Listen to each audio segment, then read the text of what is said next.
आप सभी का हार्दिक स्वागत। आज की इस क्लास में हम एमए प्रीवियस ईयर हिंदी साहित्य के कथा साहित्य का जो पेपर है उसमें सिलेबस में एक कहानी शामिल है। उस कहानी का नाम है पूस की रात, जो कि मुंशी प्रेमचंद द्वारा लिखी गई हिंदी की एक प्रसिद्ध कहानी है। तो इस कहानी को हम पूरा पढ़ेंगे। पढ़ने से पूर्व हम थोड़ा सा कहानी की समरी जान लेते हैं। यह जो कहानी है वो हल्कू नामक एक गरीब किसान और उसके कुत्ते जबरा की कहानी है। इसमें गरीबी, कर्ज और किसान के जीवन की दयनीय स्थिति को दर्शाया गया है कि किसान इतना मजबूर है कि अत्यधिक ठंड में वह जब ठंड से कांप रहा है तो अपने आप को ठंड से बचाने के लिए पूरी फसल को ही नष्ट हो जाने देता है। और जब उसकी फसल नष्ट हो गई, उसका सब कुछ चौपट हो गया, तो भी उसे इस बात की खुशी है कि कम से कम उसे ठंड में अब यहाँ तो नहीं सोना पड़ेगा, उसे ठंड से मुक्ति तो मिल गई। तो इस कहानी के जो मुख्य पात्र हैं जिनको हम कहानी में आगे पढ़ेंगे, मेन पात्र है हल्कू जो किसान है, उसकी पत्नी मुन्नी और उसका वफादार कुत्ता जबरा। तो तीन पात्र है, हल्कू, मुन्नी और जबरा। इस कहानी में जो समस्या है वो यह है कि जो हल्कू किसान है उस पर साहूकार का कर्ज है और वह इतना गरीब है, उसकी स्थिति इतनी दयनीय है कि भयंकर ठंड पड़ रही है और ठंड से बचने के लिए उसके पास कंबल भी नहीं है। और पौष का महीना जिसमें कि सबसे खतरनाक ठंड पड़ती है, उस महीने में उसे अपने खेत पर फसल की रखवाली के लिए जाना पड़ता है और वहां पर उसके पास ओढ़कर सोने के लिए कंबल नहीं है। उसे इतनी ठंड लगती है कि वह पत्तियां जलाकर आग तापने लगता है। और जो कुत्ता है हल्कू जबरा, हल्कू से अपने पास नहीं आने देता कि कुत्ता शायद उसकी अनुपस्थिति में खेत की रखवाली कर ले। इसमें निराशा और आलस को भी दिखाया है कि जब जबरा है, खेत में जानवर आते हैं तो वह भौंकता है, लेकिन जो हल्कू है जो आग जलाकर ताप रहा है वो आलस्य और ठंड के कारण वहां से उठता ही नहीं है। उसे लगता है कि खेत में जानवर आ गए हैं, लेकिन उसे ठंड इतनी भयंकर लग रही है कि वह वहीं गर्म राख के पास सो जाता है। तो इसका जो परिणाम ये होता है कि सुबह जब मुन्नी आती है, देखती है कि नील गायों ने सारा खेत चर लिया है, तो मुन्नी बड़ी उदास होती है कि अब उसे मजदूरी करके लगान चुकाना पड़ेगा। पर हल्कू खुश होता है कि अब उसे ठंड में खेत पर नहीं सोना पड़ेगा। तो इस कहानी का मुख्य संदेश, जो कहानी है, भारत के जो किसान है उसके शोषण को, उसकी गरीबी को और उसके अभावग्रस्त जीवन का बड़ा ही मार्मिक प्रस्तुति ये कहानी करती है। ये दिखाती है कि कैसे एक किसान दिन रात मेहनत करने के बावजूद कर्ज और भूख से मुक्ति नहीं पा पाता और उसकी आस्था टूट जाती है। अब हम मूल कहानी पढ़ते हैं। हल्कू ने आकर स्त्री से कहा, सहना आया है, लाओ जो रुपए रखे हैं उसे दे दूं, किसी तरह गला तो छूटे। सहना मतलब जो साहूकार जिनसे इन्होंने कर्जा लिया है वो आया है। तो हल्कू पत्नी से कह रहा है कि जितने भी तुम्हारे पास रुपए हैं मुझे दे दो ताकि मैं उसका कर्जा चुका दूं और अपना गला छूटे। मुन्नी जो हल्कू की पत्नी है वो झाड़ू लगा रही है, पीछे फिर कर बोली, 3 ही तो रुपए हैं, दे दोगे तो कंबल कहाँ से आवेगा? माघ पूस की रात हार में कैसे कटेगी? उससे कह दो फसल आने पर दे देंगे, अभी नहीं। हल्कू एक क्षण अनिश्चित दशा में खड़ा रहा। पूस सिर पर आ गया है, कंबल के बिना हार में रात को वह किसी तरह नहीं जा सकता। हार मतलब माल में, खेत में। मगर सहना मानेगा नहीं।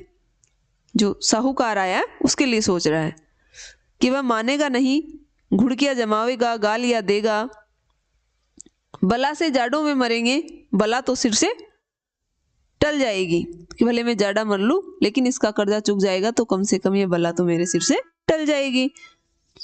यह सोचता हुआ वह अपनी भारी भरकम डील लिए हुए जो उसके नाम को झूठ सिद्ध करता है, वह स्त्री के समीप आया और खुशामद करके बोला, ला दे दे, गला तो छूटे। मतलब वो 3 रुपए मांग रहा है अपनी पत्नी से। कंबल के लिए कोई दूसरा उपाय सोचूंगा। मुन्नी उसके पास से दूर हट गई और आंखें तरेरती हुई बोली, कर चुके दूसरा उपाय? जरा सुनो तो, कौन सा उपाय करोगे? कोई खैरात दे देगा कंबल? न जाने कितनी बाकी है जो किसी तरह चुकने ही नहीं आती। मैं कहती हूं तुम क्यों नहीं खेती छोड़ देते, मर मर काम करो, उपज हो बाकी दे दो। चलो छुट्टी हुई, बाकी चुकाने के लिए ही तो हमारा जन्म हुआ है। पेट के लिए मजूरी करो, ऐसी खेती से बाज आए, मैं रुपए नहीं दूंगी, नहीं दूंगी। हल्कू उदास होकर बोला, क्या गाली खाऊं? मुन्नी ने तड़प कर कहा, गाली क्यों देगा, क्या उसका राज है? मगर यह कहने के साथ ही उसकी तनी हुई भुहें ढीली पड़ गई। हल्कू के उस वाक्य में जो कठोर सत्य था, वह मानो एक भीषण जंतु की भांति उसे घूर रहा था। उसने जाकर आले पर से रुपए निकाले और लाकर हल्कू के हाथ पर रख दिए। फिर बोली, तुम छोड़ दो अब किसे खेती, मजूरी में सुख से एक टाइम रोटी तो खाने को मिलेगी, किसी की धौंस तो न रहेगी। अच्छी खेती है, मजूरी करके लाओ, वह भी उसी में झोंक दो और उस पर धौंस और सही। हल्कू ने रुपए लिए और इस तरह बाहर चला मानो अपना हृदय निकाल कर देने जा रहा हो। उसने मजूरी से एक एक पैसा काट काट कर 3 रुपए कंबल के लिए जमा किए थे और वह आज निकले जा रहे थे। एक एक पग के साथ उसका मस्तक अपनी दीनता के भार से दबा जा रहा था। पूस की अंधेरी रात। अब दूसरा दृश्य आ गया कहानी में। पहला जो दृश्य हमने पढ़ा है उसमें जो साहूकार और हल्कू वाला प्रसंग दिखाया कि साहूकार पैसे मांगने आया है और इस तरह से हल्कू ने अपने 3 रुपए निकाल के दिए। अब दूसरा जो दृश्य है उसमें खेत का दृश्य है। हल्कू है जो खेत पे रखवाली करने गया है, तो वहाँ का जो दृश्य है वो अब हम पढ़ेंगे कि पूस की अंधेरी रात है, आकाश पर तारे भी ठिठुरते हुए मालूम होते थे। मतलब इतनी भयंकर सर्दी है और हल्कू अपने खेत के किनारे ऊख के पत्तों की एक छतरी के नीचे बांस के खटोले पर अपनी पुरानी गाडे की चादर ओढ़े पड़ा पड़ा कांप रहा है। खाट के नीचे उसका संगी कुत्ता जबरा पेट में मुंह डाले सर्दी से कूं कूं कर रहा था। दोनों में से एक को भी नींद न आती थी। हल्कू ने घुटनियों को गर्दन में चिपकाते हुए कहा, क्यों जबरा, जाड़ा लगता है? कहता तो था घर में पुआल पर लेट रहे, तो यहाँ क्यों लेने आया? अब खाओ ठंड। मैं क्या करूं? जानते थे मैं यहाँ हलवा पूरी खाने आ रहा हूँ, दौड़े दौड़े आगे चले आए, अब रो नानी के नाम को। ते बात हल्कू अपने कुत्ते जबरे को सुनाते हुए कह रहा है। जबरे ने भी पड़े पड़े दुम हिलाई और अपनी कूकू को दीर्घ बनाता हुआ एक बार जमाई लेकर चुप हो गया। उसने अपनी स्वान बुद्धि से शायद ये ताड़ लिया कि स्वामी को मेरी कूकू से नींद नहीं आ रही है। हल्कू ने हाथ निकालकर जबरा की ठंडी पीठ पर सहलाते हुए कहा, कल से मत आना मेरे साथ, नहीं तो ठंडे हो जाओगे। यह रांड पछुआ न जाने कहाँ से बर्फ लिए आ रही है। पछुआ हवा के लिए हल्कू ये लाइन बोल रहा है। उठो फिर एक चिलम भरूं, किसी तरह रात तो कटे। 8 चिलम तो पी चुका। यह खेती का मजा है और एक एक भगवान ऐसे पड़े हैं जिनके पास जाड़ा जाए तो गर्मी से घबराकर भागे। मोटे मोटे गद्दे, लिहाफ कंबल, मजाल जाड़े का गुजर हो जाए, तकदीर की खूबी मजूरी हम करे और मजा दूसरे लूटे। इन पंक्तियों में हल्कू उन लोगों के बारे में सोच रहा है जिनके पास मतलब सारी सुख सुविधाएं हैं, कि उनके पास तो इतने ओढ़ने बिछाने को है कि जाड़ा भी उनसे दूर भाग जाए, और एक तरफ मैं हूं जो मुझे सर्दी में यहाँ पर ओढ़ने के लिए कुछ नहीं है। हल्कू उठा, गड्ढे में जरा सी आग निकाल कर चिलम भरी, जबरा भी उठ बेटा।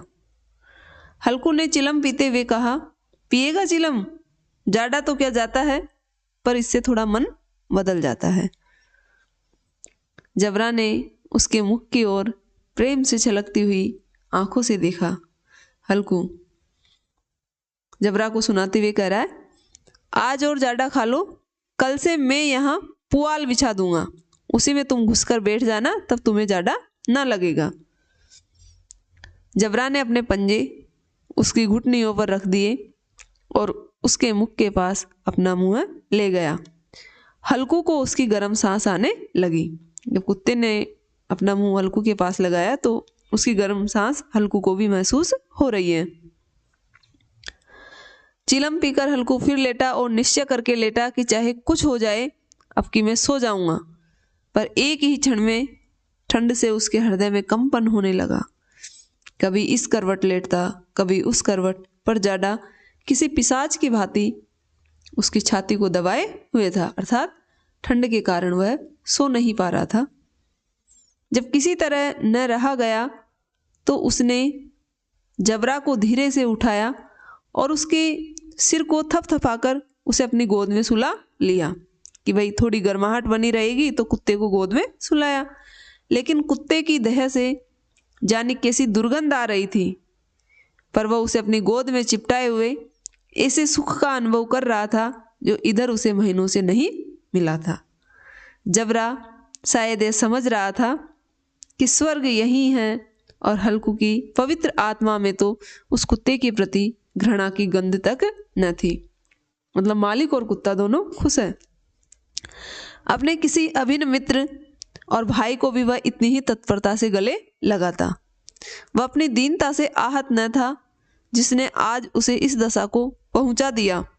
नहीं, इस अनोखी मैत्री ने जैसे उसकी आत्मा के सब द्वार खोल दिए थे और उनका एक एक अणु प्रकाश से चमक रहा था। सहसा जबरा ने किसी जानवर की आहट पाई। मतलब अचानक से आवाज आई, जबरे को लगा कि कोई जानवर खेत में आ गया है। तो इस विशेष आत्मीयता ने उसकी उसमें एक नई स्फूर्ति पैदा कर दी थी, जो हवा के ठंडे झोंकों को तुच्छ समझती थी। वह झपट कर उठा और छपरी से बाहर आकर भौंकने लगा। हल्कू ने इसे कई बार चुमकार कर बुलाया, पर वो उसके पास न आया। हार में चारों तरफ दौड़ दौड़ कर भूखता रहा।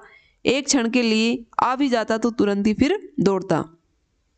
कर्तव्य उसके हृदय में अरमान की भांति उछल रहा था।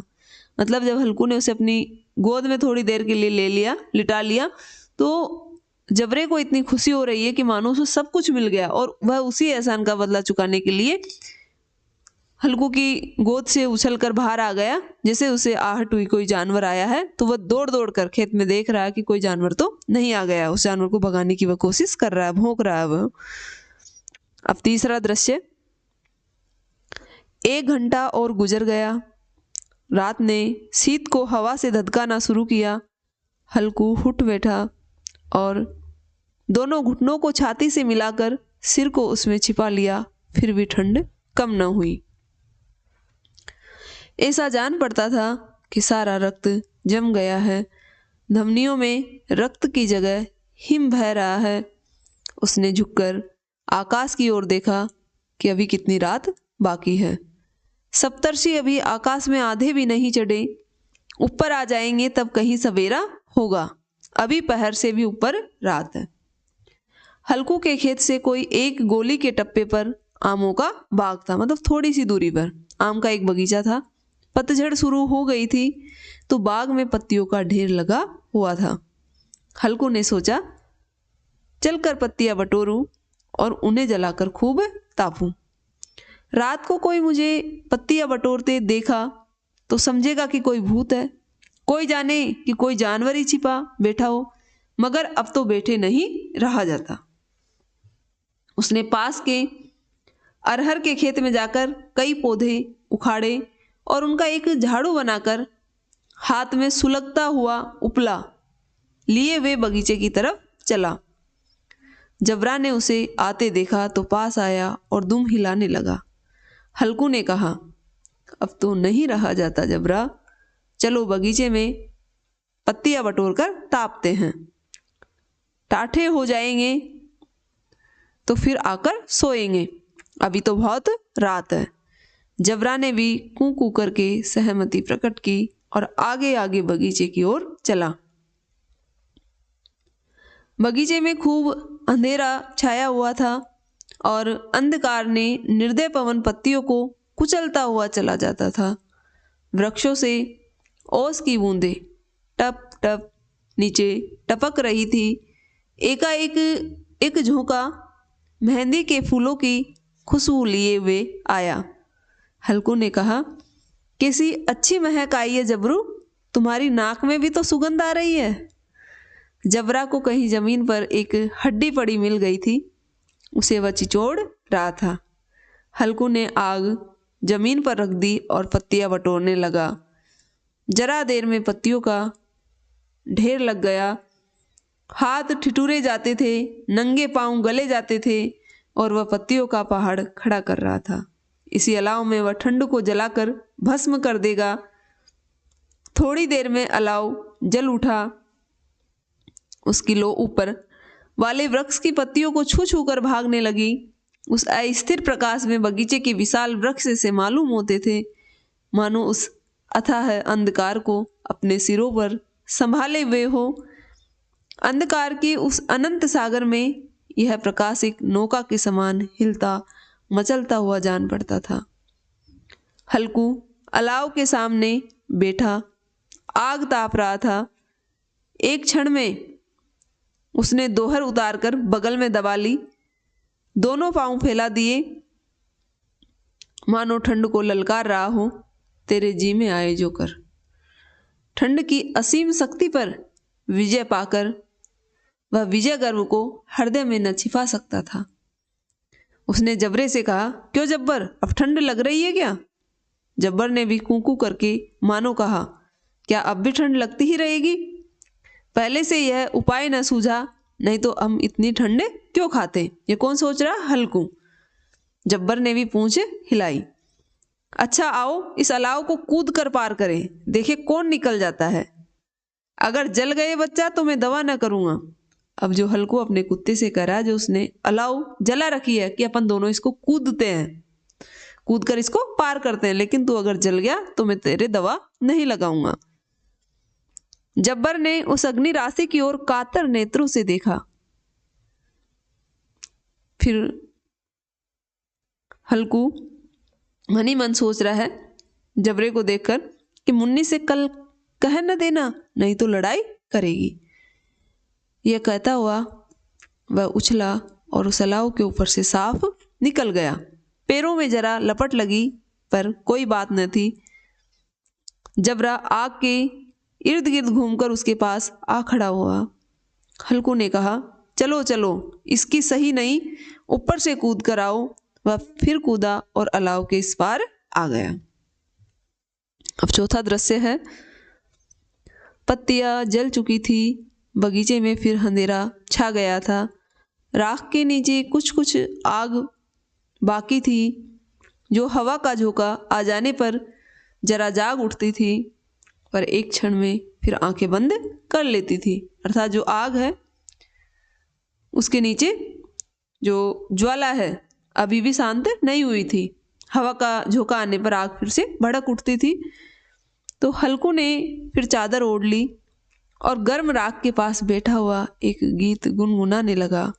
उसके बदन में गर्मी आ गई थी, पर जो जो शीत बढ़ती जाती थी उसे अब आलस से दबाए लेता था, अर्थात अब उसे नींद आ रही थी। जबरा जोर से भूख कर खेत की ओर भागा। हल्कू को ऐसा मालूम हुआ कि जानवरों का एक झुंड खेत में आया है। शायद नील गायों का झुंड था। हल्कू को यह अनुमान हो गया कि जो जानवर वो खेत में घुस आए हैं, और जानवर कौन है? नील गायों का झुंड।